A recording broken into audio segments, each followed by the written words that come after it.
నమస్తే, welcome to టీఎస్3 news. నేను సృజన. హైదరాబాద్ లో మరో సూపర్ స్పెషాలిటీ దవాఖానా ప్రజలకు అందుబాటులోకి రానుంది. ఎర్రగడ్డలో నిర్మిస్తున్న 1000 పడకల సనత్ నగర్ టీమ్స్ దవాఖానా పనులను రాష్ట్ర వైద్య ఆరోగ్య శాఖ మంత్రి దామోదర్ రాజనరసింహ మంగళవారం పరిశీలించారు.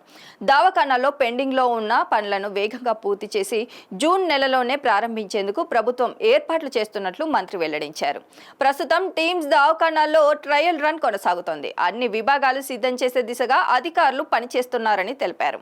ఆర్&బి శాఖ, ఆరోగ్య శాఖ అధికారులతో కలిసి మంత్రి దవాఖానాల్లోని ఐసీయూ, ఆపరేషన్ థియేటర్లు, అత్యవసర విభాగం వార్డులను పరిశీలించారు. పనులు నాణ్యతతో పాటు గడువులోగా పూర్తి కావాలని స్పష్టమైన ఆదేశాలు ఇచ్చినట్లు చెప్పారు. ఈ 1000 పడకల అత్యాధునిక దవాఖానాలో ప్రత్యేకంగా 300 పడకలను ఎమర్జెన్సీ సేవల కోసం కేటాయిస్తున్నట్లు మంత్రి తెలిపారు. రోడ్డు ప్రమాదాలు, గుండెపోటు, స్ట్రోక్ వంటి అత్యవసర పరిస్థితుల్లో వేగంగా చికిత్స అందించేలా ప్రత్యేక వ్యవస్థను ఏర్పాటు చేస్తున్నామని పేర్కొన్నారు. అలాగే గుండె సంబంధిత వ్యాధుల చికిత్సలో ఈ టీమ్స్ దవాఖానా రాష్ట్రంలోనే ఎక్సలెన్స్ సెంటర్ గా నిలవాలని లక్ష్యంగా పెట్టుకున్నట్లు చెప్పారు. ఆధునిక వైద్య పరికరాలు, నిపుణులైన వైద్యులు, 24 గంటల సేవతో ప్రజలకు మెరుగైన వైద్యం అందించేందుకు ప్రభుత్వం కట్టుబడి ఉందన్నారు. పేదలకు కార్పొరేట్ స్థాయి వైద్యం ప్రభుత్వ ఆసుపత్రుల్లోనే అందించాలన్నదే ప్రభుత్వ లక్ష్యమని మంత్రి తెలిపారు.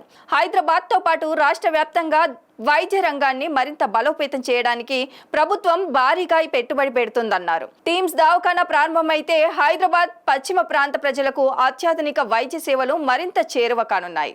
ముఖ్యంగా అత్యవసర వైద్యం, గుండె సంబంధిత చికిత్సలు, క్రిటికల్ కేర్ సేవల్లో ఈ ఆసుపత్రికి కీలక పాత్ర పోషించనుంది.